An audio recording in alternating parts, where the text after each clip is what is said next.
여러분 안녕하십니까? 정관용입니다. 비공개 소환을 고수하던 윤석열 전 대통령이 내란 특검 사무실이 차려진 서울 고검 포토라인에 섰습니다.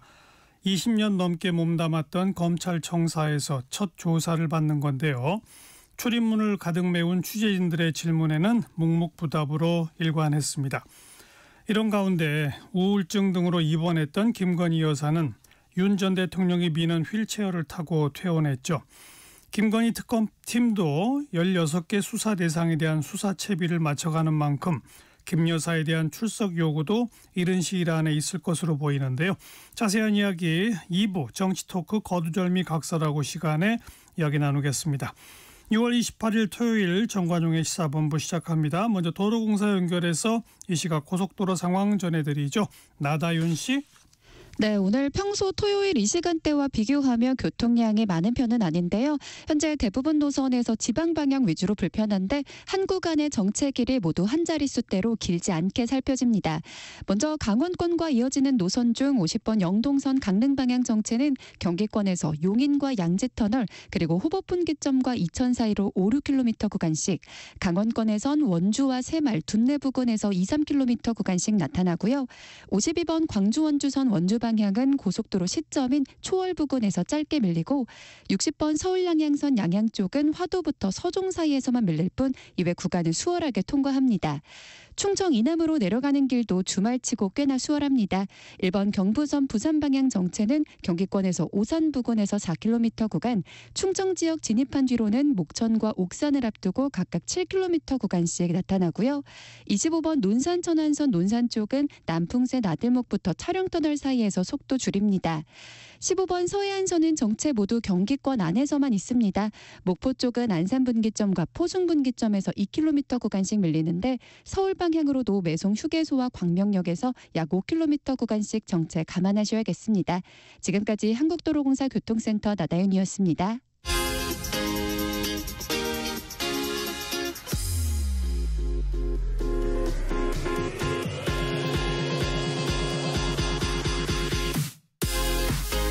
대한민국 시사의 중심. 토요일, 일요일 낮 12시 10분. KBS 1라디오 정관용의 시사본부. 주간 뉴스 브리핑입니다. 오마이뉴스의 박정호 기자 어서 오세요. 안녕하십니까. 2시간 전 윤석열 전 대통령이 특검에 출석했죠. 네, 그렇습니다. 12.3 비상계엄 선포 사건을 수사 중인 내란 특별검사팀이 윤 전 대통령 지금 조사를 진행하고 있는데요. 사실 윤 전 대통령 측은 지하 주차장을 통해 출입을 하게 해달라라고 요구를 계속했지만 특검 측은 이 요구를 받아들일 수 없다는 입장을 거듭 밝혀왔습니다. 결국 윤 전 대통령이 탄 차는 지하 주차장 출입 시도 없이 곧바로 고검 정문으로 이동을 했고요. 윤 전 대통령은 오전 9시 55분쯤 차에서 내려 공개 출석을 했습니다. 다만 취재진 질문엔 답하지 않고 청사 안으로 들어갔는데요. 윤 전 대통령 측은 그동안 이 피의자의 사생활을 보호해야 한다는 인권보호수사 규칙과 조국 전 법무부 장관 출석 사례를 들면서 비공개 출석을 요구를 해왔고 오늘도 입장을 내고 수사기관이 일방적으로 피의자에게 출석을 통보하거나 출석 장면을 공개해서 피의자의 인권을 침해해서는 안 되는 거다. 특검이 문재인 정부가 폐지한 포토라인과 유사한 공개 소환의 방식을 강요하고 있다라고 주장을 했습니다. 예. 하지만 특검 측은 윤 전 대통령의 혐의 국가적 법익에 반한 혐의고 또 계엄과 관련해선 전 국민이 피해자이기 때문에 수사 과정에 대해 알 권리가 있는 피해자의 인권이 우선인지 피의자의 인권이 우선인지 살펴볼 필요가 있다라고 반박을 해왔습니다. 지금 윤 전 대통령 아직 조사를 계속 하고 있는 걸로 알려지고 있는데요. 내란 특검 박옥수 장우성 특검보와 10분 정도 사전 면담을 한 다음에 10시 14분쯤부터 오전 조사를 받고 있습니다. 오전 조사 내용에 대해서 이 특검팀에서 계속해서 브리핑을 하고 있는데 수사의 연속성 차원에서 체포방해와 비아폰 삭제 지시 혐의를 수사해온 경찰 파견 인력이 먼저 조사를 진행하고 있고요. 그러니까 지난 1월 대통령 경호처를 동원해 고위공직자범죄수사처의 체포영장 집행을 방해한 혐의, 비아폰 기록 삭제 지시 혐의 등을 먼저 조사를 하고 있다는 겁니다. 네.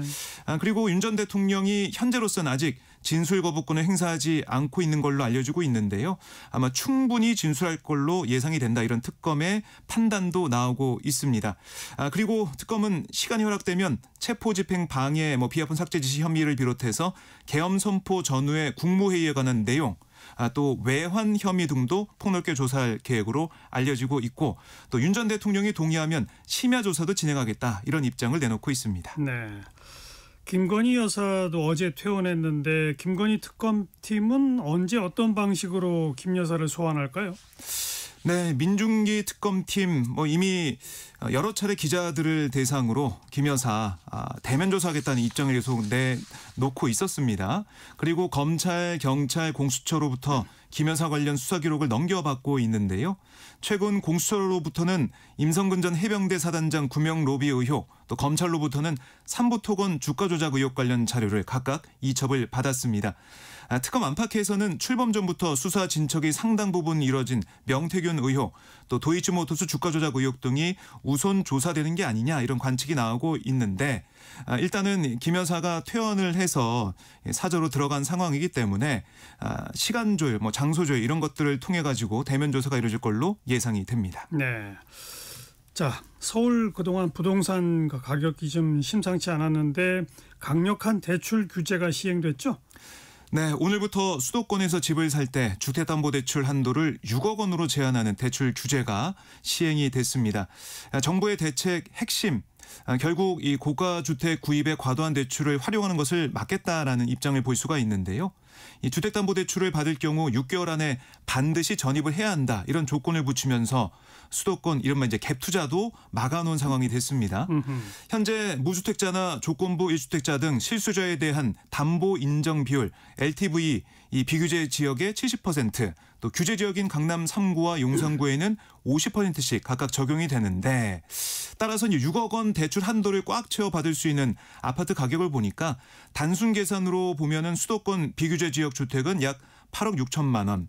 그리고 규제 지역은 12억 정도 되거든요. 그래서 지난달 서울 아파트 중위 매매 가격이 10억 8천만 원 정도인 점을 고려하면 서울 아파트 절반 이상이 대출 한도 축소 영향을 받게 된다 이렇게 볼 수가 있겠습니다. 네. 여기다가 신용대출까지 끌어서 집 사는 그러니까 이른바 영끌도 제한이 될 예정인데 지금은 연소득의 최대 2배까지 가능했는데 이제는 연소득 이내로만 신용대출을 받을 수 있게 됐습니다. 이런 규제로 어떻게 서울 아파트 집값 급등세가 좀 꺾일까요? 전문가들 얘기를 들어보면 어쨌든 최근 증가 추세였던 주택 거래량 일단 주춤하지 않겠냐 이렇게 내다보고 있어요. 반면 일각에서는 대출 제한으로 매수세가 서울 내 중저가 아파트로 옮겨갈 가능성도 있다는 관측도 내놓고 있는데요. 지금 6억 원을 대출받으면 매달 갚아야 하는 원금과 이자 평균 300만 원 정도인데 정부 금융위의 얘기는 뭐냐면 6억 원 이상 대출을 받는 사람은 10%도 안 되는 소수로 파악된다. 그러니까 고소득자의 과도한 대출이 집값을 올리는 현상을 이번 대출 제한 조치로 억제할 수 있을 걸로 기대를 하고 있습니다. 전문가들 입장이 좀 엇갈리고 있지만 어쨌든 모아지고 있는 그런 의견은 이런 급등세가 좀 잠잠할 가능성이 크다. 그러니까 정부 대책이 처음부터 굉장히 세게 나왔기 때문에 영향을 줄 수 있을 거다. 이런 관측이 많이 나오고 있습니다. 네, 이 대출 규제 관련해서는 1시 시작하는 2부 권혁중 경제평론가와 조금 더 자세히 이야기 나누겠고요. 자, 이재명 대통령 어제 청와대 영빈관으로 국가유공자와 보훈 가족을 초청했죠? 네, 숭고한 희생 더 나은 대한민국으로 보답하겠습니다라는 슬로건 아래 열린 어제 행사에는 6.25 참전 유공자, 무공수훈자, 5.18 유공자 유족, 서해수호 유족, 국가유공자 후손 등 160여 명이 참석을 했습니다. 특히 최원일 전 천안함 함장을 비롯해서 천안함 피격 사건과 연평해전 유족 등도 함께 했는데요. 민주화운동 유공자와 독립운동 유공자 그리고 참전 유공자를 두루 챙기겠다는 이재명 정부의 뜻이 반영된 걸로 풀이가 됩니다. 네. 이 대통령은 이렇게 얘기했습니다. 일제 치하의 독립운동 그리고 6.25 전쟁, 4.19 혁명, 월남전, 5.18 민주화운동, 서해소의 역사를 통해서 오늘의 대한민국이 있다라고 강조를 했고요. 참석자들의 이름을 일일이 부르면서 감사의 뜻을 전하기도 했는데요. 이념과 무관하게 보훈 정책을 펼치겠다는 의지를 보여줬다. 이런 평가도 나오고 있습니다. 이 대통령은 취임 이후 첫 외부 공개 행사이던 현충일 추념식 참석, 또 취임 첫날 합참 방문, 지난 13일에 최전방 부대와 접경 지역 마을 방문 등 한 3주 동안 여러 차례 안보 관련 일정을 소화해 왔는데요.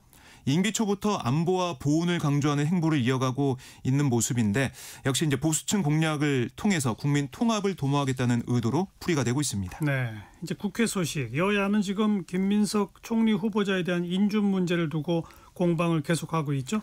네, 더불어민주당은 이재명 정부 초반 원활한 국정 운영을 위해서 일하는 내각의 첫 단추인 총리 임명 서둘러야 된다 이런 입장을 보이고 있는데 김 후보자를 향한 재산 학위 의혹 등이 이틀에 걸친 청문회에서 말끔히 해소가 됐다라는 입장을 보이고 있습니다.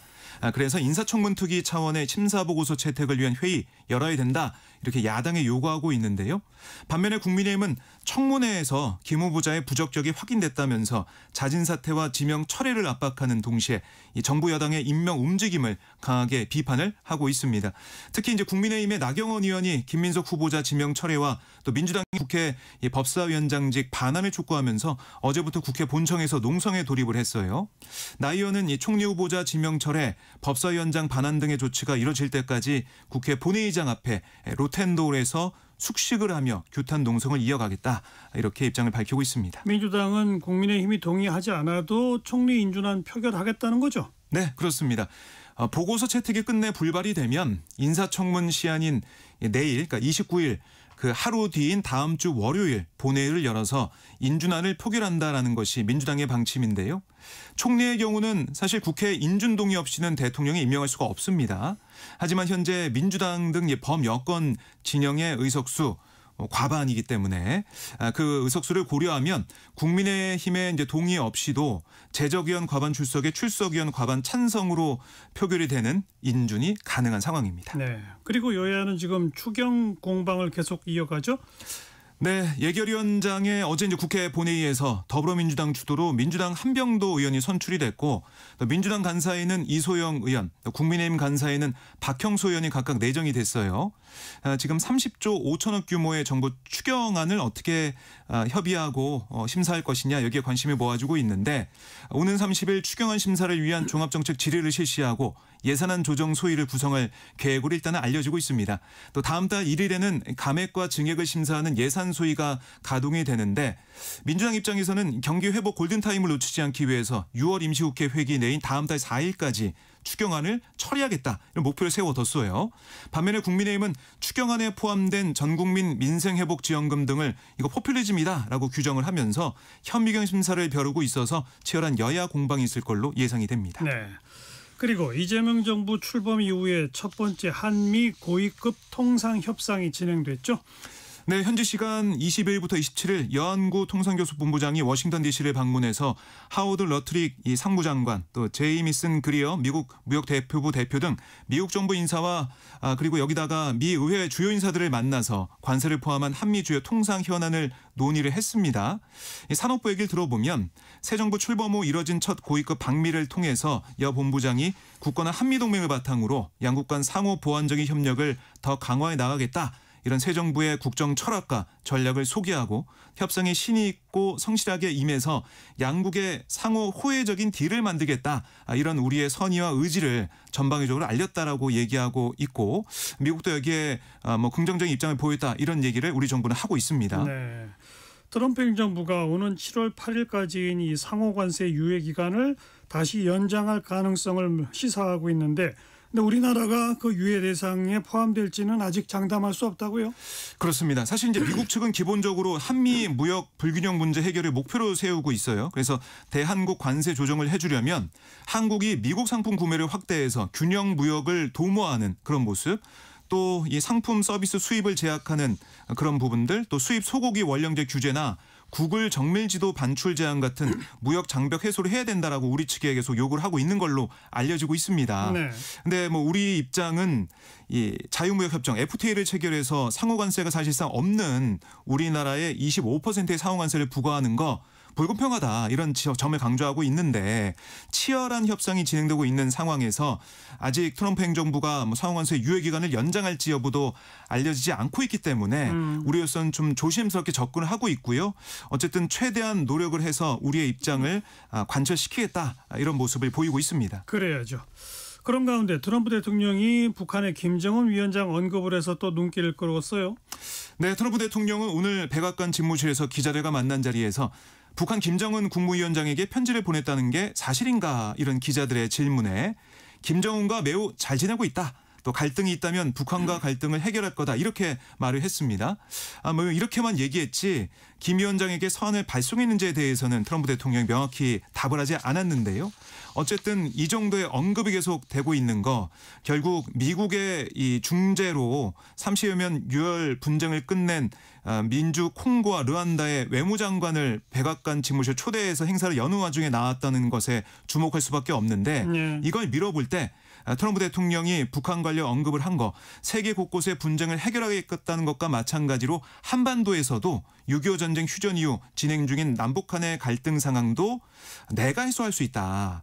이런 또 의지를 보인 게 아니냐 이런 해석도 나올 수가 있습니다.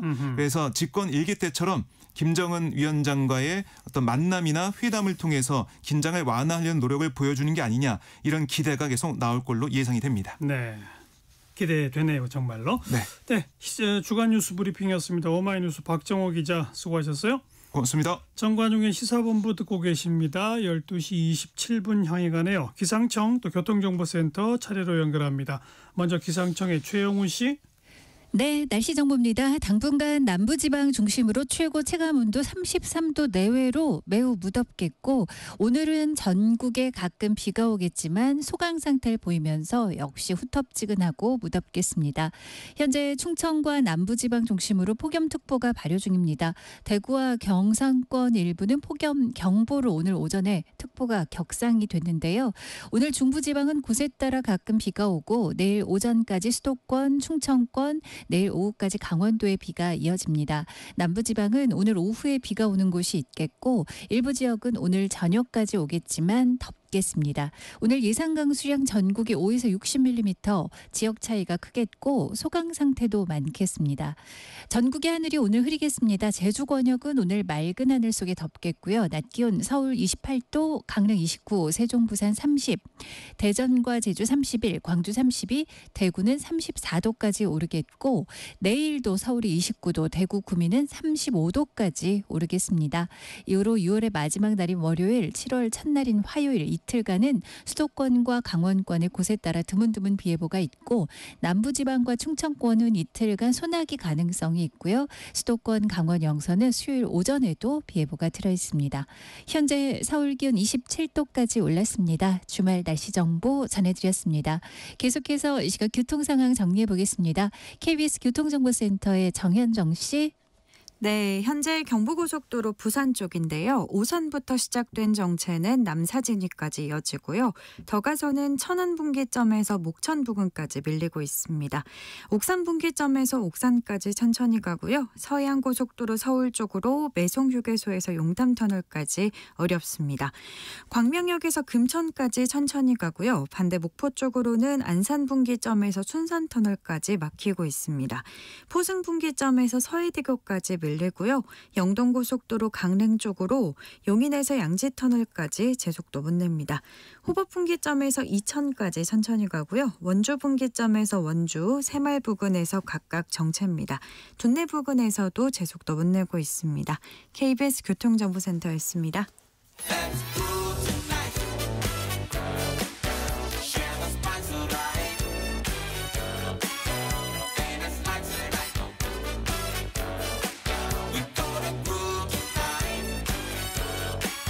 MC 정관용. KBS 1라디오 정관용의 시사본부. 들어보면 달라요. 핫이슈 핫피플 시간입니다. 오늘은 이 검찰개혁에 앞장서고 있는 더불어민주당의 민형배 의원, 광주 광산을 지역구에요. 스튜디오에 모셨습니다. 민 의원 어서 오십시오. 반갑습니다. 네. 이재명 정부 출범한 지 아직 한 달이 안 됐는데 잘 가고 있습니까? 조금 더 있어봐야겠죠. 그렇지만 쾌저우 스타트 뭐 그런 느낌이 있습니다. 예상하셨겠지만 굉장히 스피디하고 그다음에 현장성이 강하고 국민 주권의 가치 지향이 분명하고 그러다 보니까 실용적인 접근을 해내는 이런 것 때문에 스타트가 아주 잘 돼 있다 이렇게 평가들 하시는 것 같습니다. 요즘 공기가 달라졌다 그러잖아요. 제일 잘한 건 뭐라고 생각하고 좀 아쉬운 건 뭐라고 생각하세요? 벌써 평가하긴 좀 이른데 제가 조금 전에 말씀드린 것처럼 현장을 신속하게 그리고 어제 나왔던데 부동산 대출 규제.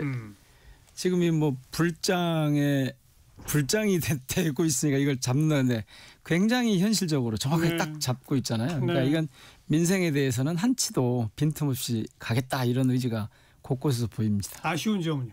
아니 아직 아쉬운 점을 말했다는 게 아닌 것 같아요. 근데 조금 더 있어봐야죠. 평가를 제대로 하려면. 야당 그 대표 원내대표도 불러서 뭐 식사도 같이 하고 뭐 야당과 협치하겠다 뭐 이런 어떤 의지를 표명하고 있지만 지금 사실 따지고 보면 또 예결위원장, 법사위원장 등등 전부 다 일방통행으로 선출하고 결국은 협치가 아니라 그냥 의석수 가지고 하고 싶은 대로 하는 거 아닙니까? 이 제목이 참 어려운 부분인데요. 그걸 그렇게 하지 않으면 우리가 지금 말씀드린 민생이나 일을 할 수가 없어요. 그런데다가 법사위원장 같은 경우 자꾸 문제 삼던데 법사위원장 저희가 맡은 지 1년밖에 안 됐어요. 사실은. 그래서 이번에는 법사위원장을 교체할 시기도 아닙니다. 사실. 그냥 이어가는 거예요. 그 법사위원장이 1년 하고 그만뒀기 때문에 당대표 출마하느라고 그만뒀지 않습니까? 그래서 그걸 이어가는 거라서 이걸 야당한테 내놓으라 이거는 좀 앞뒤가 좀 아니 야당일 때 법사위원장은 했잖아요. 물론이죠. 그러니까 야당은 이제 그런 주장을 펴는 거죠. 아니 그런데 22대 들어와서 보면 1년밖에 안 됐거든요. 전반기가 아직 안 끝났어요. 그래서 법사위원장 얘기는 좀 말이 안 되고 운영위원장도 여당에서 다수당인데 알겠어요. 운영위원장 하겠다는데 뭐 그러니까 그걸 위원장 논의하려면 그래도 정상적으로 2년 끝나고 하반기 원구성 때 그때 논의하는 게 맞다. 그 그래도 그때 검토해 볼 수 있는 거죠. 그동안 이루어진 인사에 대해서는 어떻게 보세요? 아직 인사가 이제 뭐 한 절반쯤 진행된 것 같죠. 내각을 기준으로 보자면 좀 더 됐나요? 근데 제가 이제 자주 쓰는 표현인데 노무현 대통령 때 쓰던 표현인데 적재적소가 아니고 적소적재. 예를 들면 정동영 장관은 사실 그 장관으로 다시 모시기가 그렇지 않습니까? 그럼에도 불구하고 현재 그 장관직에서 필요로 하는 역량이 뭐냐. 그 장관직이 수행해야 될 그런 과제가 뭐냐. 이런 걸 먼저 직무 분석을 먼저 하고 거기에 맞는 분을 모셔가는 거죠. 뭐 가령 AI 수석을 그 하정우 센터장을 모셔갔다 이런 경우에 그러니까 일을 중심으로 해서 그 직무에 필요한 역량을 갖춘 분을 찾아내는 방식. 그런 방식이죠. 그러니까 우리 내 옆에 좋은 인재가 있으니까 그냥 갖다 쓴다가 아니고 그 직무에 적합한 인재를 갖다 쓴다. 적재적소에서 적소적재로 바뀌고 있는 거죠. 네, 전 잘하고 있다고 봅니다. 김민석 총리 후보자 인사청문회에서 해명이 잘 됐다고 보세요? 충분히 됐다고 봅니다. 그래요? 네. 어떤 점 그러니까 그 주진우 의원이 특히 이제 뭐 이런저런 의혹을 많이 제기했는데 그 의혹 중에 소명되지 않은 게 없지 않습니까? 네, 뭐 일부 언론에서는 이제 이런 걸 지적합니다. 예를 들어서 출판기념회나 경조사 때 들어온 돈 왜 신고 안 했냐? 그러니까 관행적으로 그런 건 뭐 신고 안 하고 그냥 쓰니까 그렇다 손 치더라도 아니 장모한테 2억을 빌드업하고 받고 증여세 처리했다고 하면 증여세 낸 자료라도 공개해야지. 왜 그 자료는 공개 안 하면서 뭐 이런 건 따가운 거 아니에요?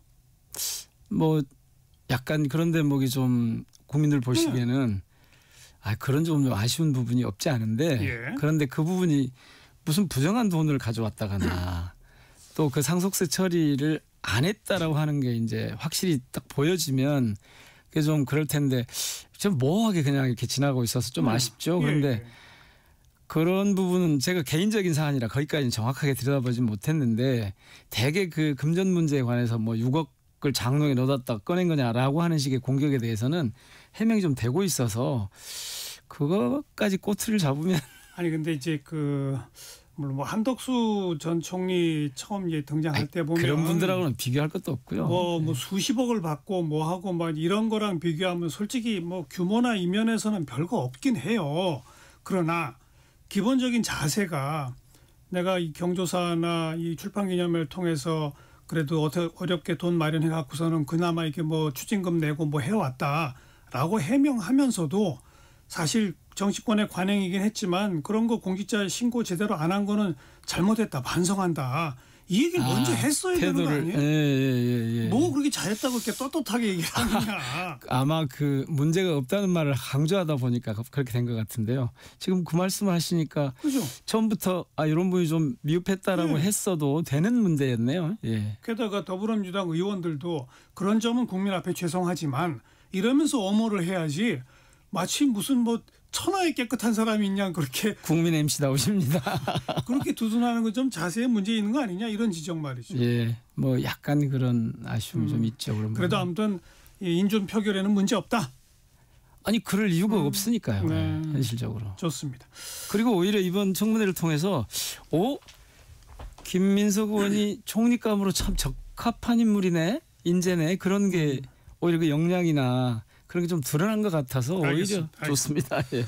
오늘 윤석열 전 대통령 뭐 지하 주차장으로 들여보내달라고 안 받아들였죠. 하더니만 뭐 결국은 그냥 들어갔습니다. 예. 지금 그 3대 특검 이제 빠른 속도로 진행하겠죠? 저희가 볼 때는 저희들이 기대했던 대로 가고 있는 것 같습니다. 네. 그런데 그게 저희들의 기대라기보다는 국민들의 이 열망을 특검이 외면할 수가 있겠습니까? 예. 이 상황에서. 인신구속 문제 어떻게 생각하세요? 사실 김영현 전 장관 등 구속기간 만료됐지만 다시 구속하지 않았습니까? 지금 사실 내란의 우두머리가 그냥 밖에서 다니고 있다. 이거 좀 말이 안 되는 거잖아요. 인신구속이라는 게 형사적으로 보면 그의 행위를 제한하는 거잖아요. 예.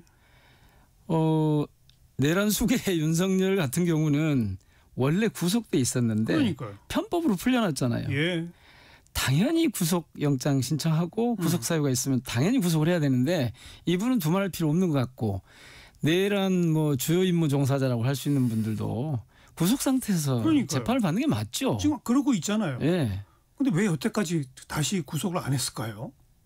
그게 저는 내란 그 검찰 그러니까 검찰 정권 검찰 독재의 그림자라고 봅니다. 아직도 미몽에서 깨어나지 못하고 있죠. 이를테면 국정기획위에서 검찰 보고를 지금 2번이나 지금 미뤘지 않습니까? 그런데 그 핵심이 뭐냐면 기존의 검찰을 유지하겠다라고 보고를 하는 거예요. 세상이 바뀌었고 이미 국민들이 그렇게 하지 말라고 결정을 해줬잖아요. 주권자들이. 그런데 그걸 받아들이지 않기 때문이거든요. 검찰이 지금 제가 보기에는 아직 정상으로 돌아오지 않은 상태로 임하고 있는 것 같고 특히 심우정 총장 같은 경우는 정말 이해할 수가 없잖아요. 사실 이쯤 됐으면 벌써 그만뒀어야 되는 거 아닙니까? 네. 그런데 이제 특검은 다를 것이다. 예. 곧 아마 구속하게 될 거다. 저는 그렇게 봅니다. 예. 네. 아니 그래야 한다고 보는 거죠. 자, 방금 언급한 검찰의 어떤 그 자세 또 검찰 개혁에 대해서 얘기해 봅시다. 우리 검찰 개혁 4법을 발의하셨지 않습니까?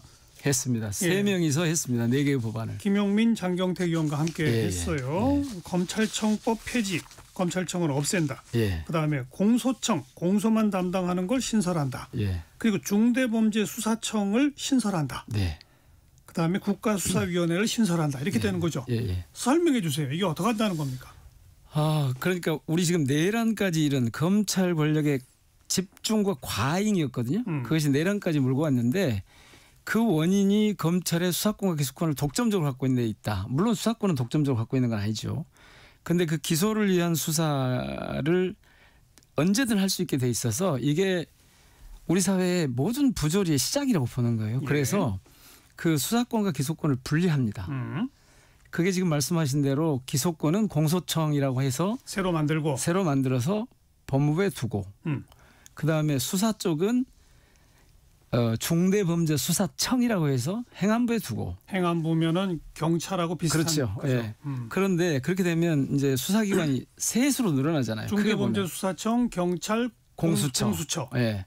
그렇게 되면 이번에 내란 수사에서도 보셨지만 여차하면 이들 간에 갈등이 생기거나 조정해야 될 문제가 생길 수 있죠. 예. 그리고 이거 관리 감독도 좀 해야 되고. 그래서 그런 기능은 총리실에 둬서 국가수사위원회를 두자. 그래서 여기서 수사에 관한 그 세 기관이 운영과 예. 견제 감독을 하는 관리하는 이런 기능을 좀 부여하자. 네. 그렇게 해서 셋으로 나눴고 그렇게 하려면 당연히 검찰청법은 폐지해야 하고 네. 그렇게 되는 거죠. 그럼 공소청에는 기존 검찰에 있던 검사들이 가는 거죠. 검사들만 가는 거죠. 그렇죠. 예, 수사관은 다 빼서 예, 중수청으로 보내야죠. 중수청으로 가고. 예. 그럼 근데 검사들 중에서도 예, 예.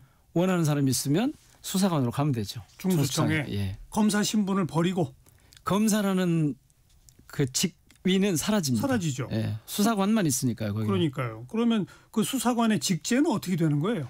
1급부터 7급까지 있는데요. 현재 검사의 직급에 맞춰서 1급부터 7급 사이에 배치를 하는데 7급은 아닐 거고 네. 대개 이제 그거는 미세 조정을 좀 해야죠. 예. 예. 그럼 기존의 검찰청 인력들 가운데 이 중대범죄수사청으로 나는 안 가겠다. 모두가 다 그러면 공소청에 인력이 너무 많은 거 아니에요? 검사들. 그거는 이제 좀 조정이 일단 1차적으로 신청을 받고 공무원 아닙니까 검사가 공무원이기 때문에 인사발령으로 그렇죠. 처리를 할 수가 있죠. 그다음에 그런데 그것도 뭐 우선은 네. 자기 선택을 먼저 하기로 그래서 지금은 그 검사들이 그런다지 않습니까? 어느 쪽으로 가는 게 좋을까 이걸 바뀌게 두드려보고 있다는데요. 국가수사위원회는 총리실 산하에 두는데 위원 구성은 어떻게 합니까? 443입니다. 네. 그러니까 대통령이 내추천하고 국회가 내추천하고 그리고 3은 거기 수사위원회에서 이 추천위원회를 구성해서 하고 그래서 그 수사위원회가 11명으로 구성이 됩니다. 네. 그런데 443이면 대통령이 내세다가 국회에서 여당이 일단 2명 할 거 아니에요. 그럼 무조건 정부 여당이 위원장을 맡게 되네요.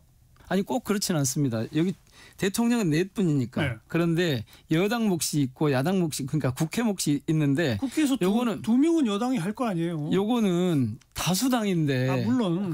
그거는 어떻게 국회 몫으로 돼 있는데 이거를 뭐 달리할 방법은 없지 그러니까 않습니까? 만약 여당이 그 소수당이라 하더라도 예. 4명이면 최소한 2명은 줄 거 아니에요. 그러면 6명이 무조건 정부 여당 아닙니까? 그래서 그 문제는 네. 이제 이 법안 심사 과정을 통해서 또 좀 조절할 부분이 있으면 해야겠죠. 지금 안을 저희들이 그렇게 만들어 놨으니까. 네. 그거는 그래서 아무튼 일단 독립성이 1번이거든요. 그러니까요. 네, 근데 정치적 독립성을 비판적으로 보는 분들은 지금 그런 말씀하시더라고요. 내신 안에 보면 정부 여당이 다수를 차지하는 국가수사위원회가 총리실 산하에 있으면 정부가 결국은 수사 모든 걸 관장하겠다는 거 아니냐. 이렇게 비판합니다. 뭐 그렇게 말씀하신 분들이 있던데요. 그 부분에 만약에 제도적 결함이 있다면 그거는 다시 보완을 해야겠죠. 전문가들로 검토도 해보고 공청회도 하고 해야죠. 근데 물론 이제 이 법을 또 지지하시는 분들은 아니 국가수사위원회를 그렇게 비판하면 지금 검찰은 정부 말할 입맛대로 것도 없죠. 정부 입맛대로 하는 거 아니냐라고 또 반론하던데 예. 그래도 검찰은 총장의 임기가 있잖아요. 그래서 문재인 정부 때 보면은 윤석열 총장하고 정권하고 막 부딪히지 않았습니까? 이 저희들이 새로 만드는 여기 모든 그 수장들은 다 임기가 있습니다. 아, 중대범죄수사청도 예, 예. 임기가 있고 예.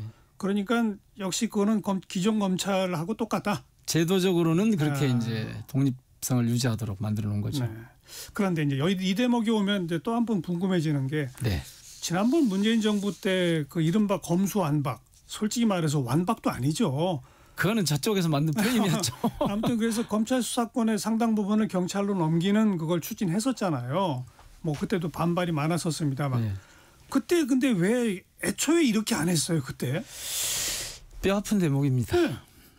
뼈 아픈 대목입니다. 그러니까 조금 근본적이지 못했죠. 당시에. 사실은 당시에도 목표는 결국 궁극적으로는 검수 완박에 이르는 길을 찾아가는 건데 너무 급격하니까 이게 좀 순차적으로 좀 이렇게 단계를 밟아갈 필요가 있다 이런 생각이었는데 그 판단이 그렇게 적합하지 않았던 것 같아요.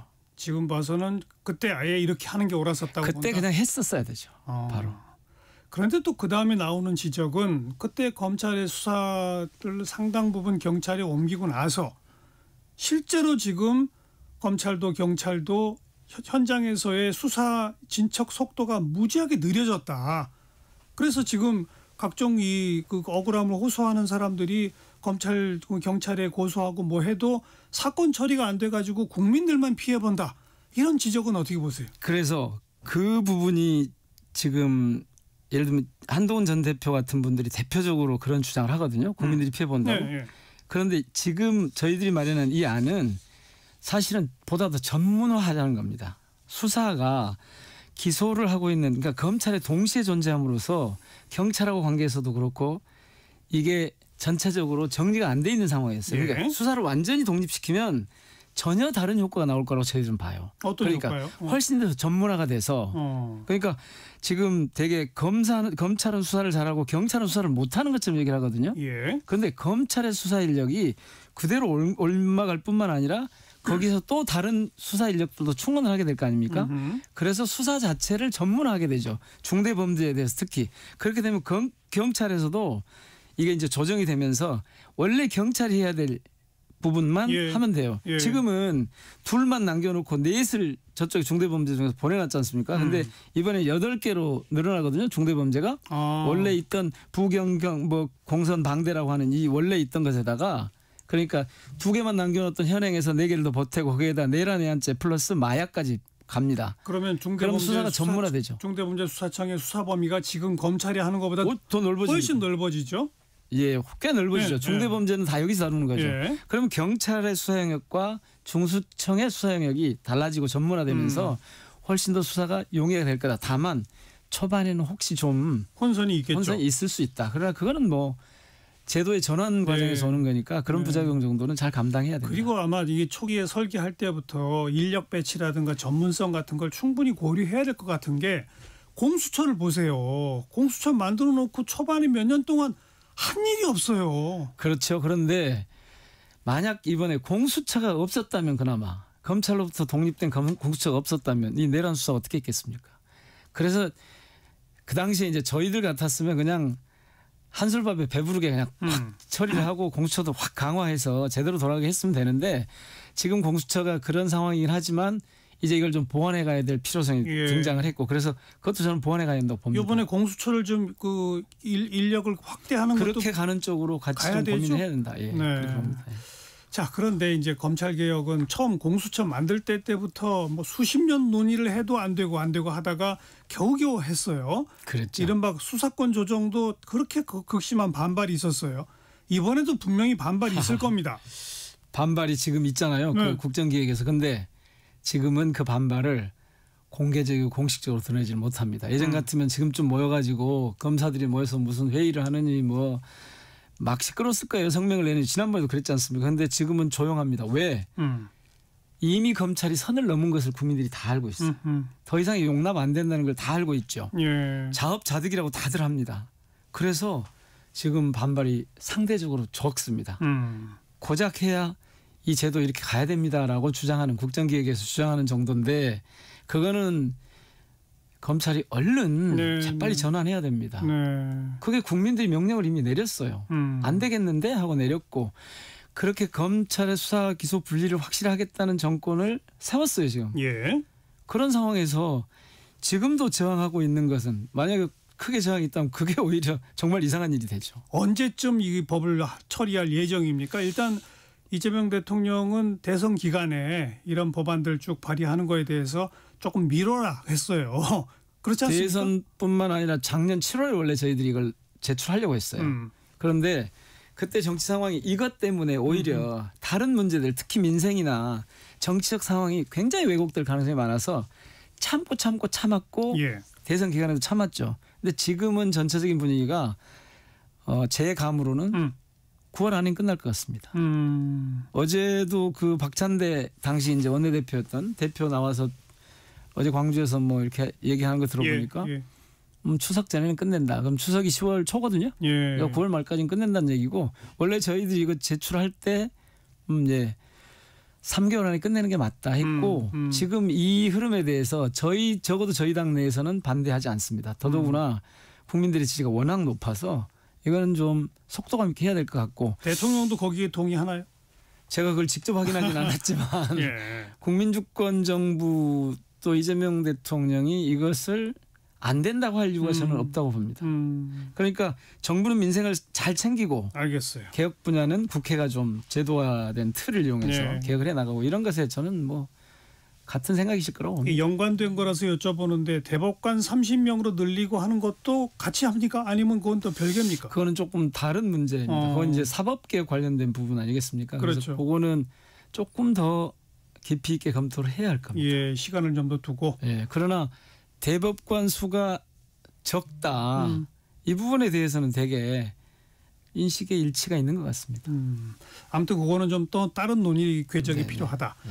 그리고 또 연관된 걸로 대통령 되면 재판 중단시키는 법안. 예. 그다음에 그 뭡니까 이 허위사실 공표에서 그 행동 부분을 빼는 부분. 그 부분은 이거 대통령께서 이제 이미 정리를 했죠. 대통령 면소법 뭐 이렇게 불려지는 건데 그 두 법안은 처리합니까 안 합니까? 지금 당장 하지 않을 것 같습니다.